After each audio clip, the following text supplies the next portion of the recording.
렉사프로라고 하는 우울증 약이 좋으니까 많이 드세요, 이런 뜻이 절대 아닙니다. 평소 복용하던 우울증 약 끊으면 괜찮아질까요? 우울증 약 부작용은 없을까요? 렉사프로 우울증 약에 대한 궁금한 점들 약사가 정확하게 알려드립니다. 이것만은 꼭 기억하세요. 첫 번째, 렉사프로는 매우 예민한 약이에요. 함께 먹으면 안 되는 약들이 많이 있습니다. 꼭 의사, 약사와 상담 후에 복용을 결정하시고요. 렉사프로 복용으로 체중이 증가할 수 있어요. 렉사프로를 먹으면 잠이 올 수도 있고 반대로 불면증이 올 수도 있습니다. 하나씩 말씀드릴게요. 렉사프로 우울증 약 먹을 때 소화제도 함부로 먹을 수는 없습니다. 힘들고 지치는 나날을 보내고 있는 분들은 종종 푸짐한 저녁 식사로 우울증을 달래려 합니다. 그리고 너무 과식하게 될 경우 더부룩함이나 메스꺼움을 해소하기 위해 소화제를 찾는데요. 그런데 소화제를 먹기 전 렉사프로정으로 우울증 치료하시는 분들이 꼭 기억해야만 하는 약이 있습니다.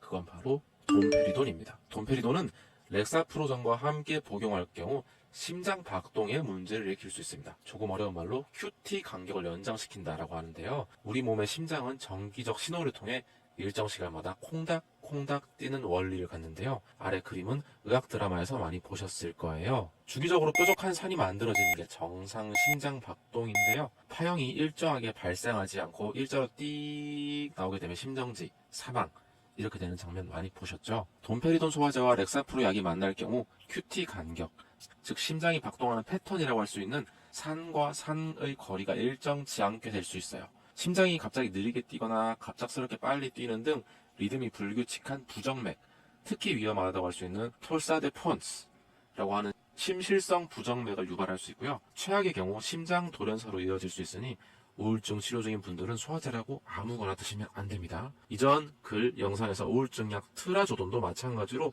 돈페리돈 소화제와 함께 복용하면 안 된다고 말씀드렸던 거 혹시 기억하실까요? 돈페리돈 소화제 외에도 렉사프로와 함께 복용했을 때 심장 박동에 영향을 주는 약들이 매우 많습니다. 다른 우울증 약인 할로페리돌, 항생제 중인 에리스로마이신, 목시플록사신, 항히스타민제들은 심장 박동, 리듬을 불규칙하게 만드는 QT 간격을 연장시키는 부작용을 초래할 수 있으니 각별한 주의가 필요합니다. 다시 한번 강조드리지만 본 글이나 본 영상은 렉사프로라고 하는 우울증 약이 좋으니까 많이 드세요, 이런 뜻이 절대 아닙니다. 각별한 주의가 필요한 약이며 부작용이나 다른 약물과의 상호작용으로 인한 위험이 크기 때문에 반드시 의사와 상의 후 복용하라는 말씀을 꼭 드립니다. 여러분, 세로토닌, 도파민 이런 말씀 많이 들어보셨죠? 요즘 쇼츠나 릴스가 유행하면서 도파민에 절어있다, 도파민이 부족하다, 도파민을 충전하고 싶다, 이런 말씀들 많이 하시는데요. 네, 사람의 기분은 세로토닌, 도파민, 노르에피네프린과 같은 신경관의 신호를 전달해주는 신경 전달 물질에 의해 영향을 받습니다. 렉사프로라고 하는 약은 위 호르몬 중 세로토닌이 낮아지지 않도록 하는 약이에요. 조금 어려운 말로 선택적 세로토닌 재흡수 억제제, 앞 약어를 따서 SSRI 계열 우울증 치료제라고 합니다. 렉사프로는 세로토닌만을 타겟한 세로토닌 특화 우울증 치료제라고 할 수 있는데요. 우울증 환자는 대개의 경우 세로토닌 수치가 낮습니다. 세로토닌의 수치가 낮게 되면 어떤 일이 발생할까요? 세로토닌 수치가 낮으면 신경 전달이 원활하게 되지 않는데요. 신경 전달이란 쉽게 말하면 뇌의 명령을 각 신체 기관에 보내는 것입니다. 뇌의 명령은 뉴런이라고 하는 작은 단위를 통해 순차적으로 전달되는데요.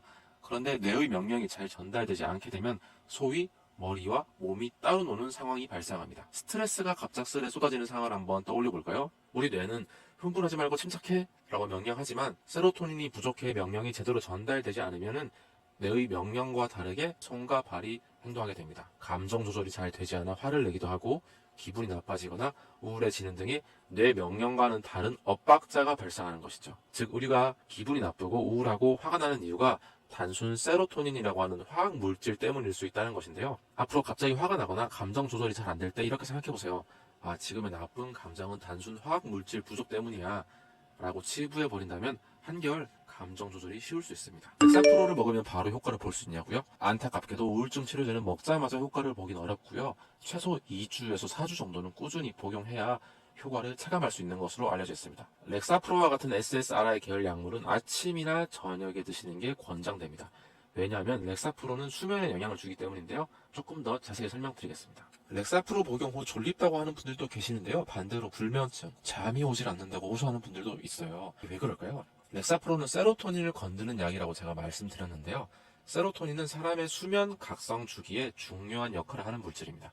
세로토닌은 주로 각성을 촉진하고 렘 수면, 즉 깊은 잠을 억제하는 효과가 있는데요. 그러니까 각성시키는 효과가 있는 거죠. 그런데 또 반대로 세로토닌은 수면 호르몬이라고 불리는 멜라토닌으로 변환되기도 하거든요. 그래서 낮 동안에 분비된 세로토닌은 저녁에 멜라토닌으로 변환되어 수면을 유도한다는 의견도 있습니다. 따라서 우울증, 수면 주기와 관련되어 있는 중요한 물질인 세로토닌의 조절에 관여하는 렉사프로정이기 때문에 우리는 세로토닌이 많으면 좋다, 적으면 나쁘다 단순화하기는 어렵고요. 수면, 기분 조절 등에 매우 섬세하게 관여하는 물질이 세로토닌이기 때문에 세로토닌의 적절한 균형, 밸런스가 무엇보다도 중요하다고 할 수 있겠습니다. 그래서 사람마다 차이가 있거든요.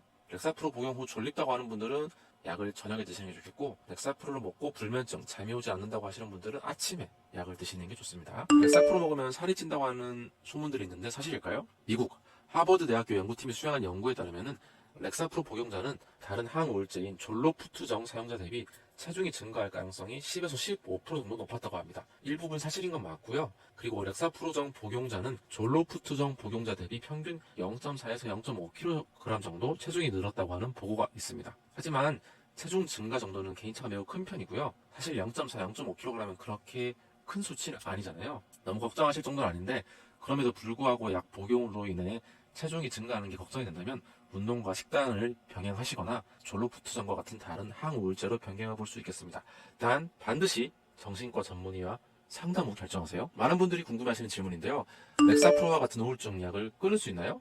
혹은 렉사프로 우울증 약 한 번 먹으면 계속 먹어야 되나요?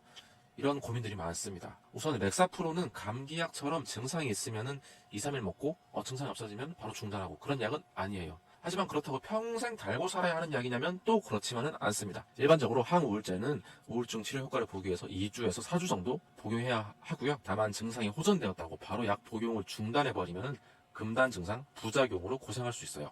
최소 6개월 정도는 약물 치료를 지속하는 것이 권장됩니다. 우울증이라고 하는 질병의 특성상 좋아졌다가 나빠졌다가가 반복되거든요. 따라서 개선된 증상이 일시적일 수 있기 때문에 특정 기간 동안 6개월이면 6개월, 3개월이면 3개월 동안은 꾸준히 약물 치료를 지속하는 것이 좋겠습니다. 우울증은 약물 치료와 함께 생활환경 개선, 취미 활동을 한다든지 운동을 한다든지 꼭 필요하고요. 그리고 다시 한번 말씀드리지만 가장 중요한 항우울제 치료에 관련해서 약물 복용이나 약물 중단에 관한 모든 결정은 정신과 전문의와 꼭꼭 상담하세요.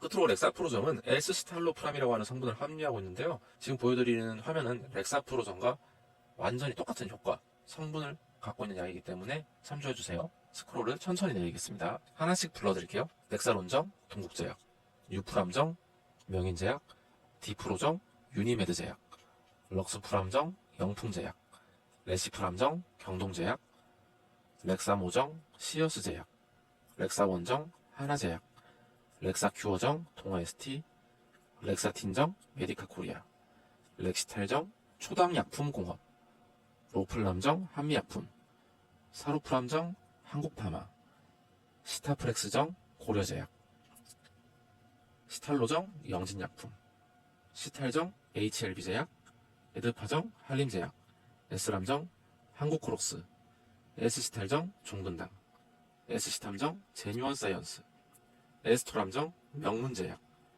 에탈로프정, 동아약품, 엑스프람정, 현대약품, 엔탈로프정, 셀비온, 한화 S시탈로프람정, 하나제약. 2024년이 마무리되어 가고 있습니다. 올 한 해 어떠셨나요? 우울한 일도 기쁜 일도 많았을 텐데요. 2025년은 우울할 일 없는 즐겁고 행복한 나날들만 계속되길 기원하면서 제가 행복할 수 있게 구독, 좋아요 좀 꼭 눌러주세요. 여러분들이 그냥 넘기시면 제가 우울해집니다. 내년에 만나요. 안녕.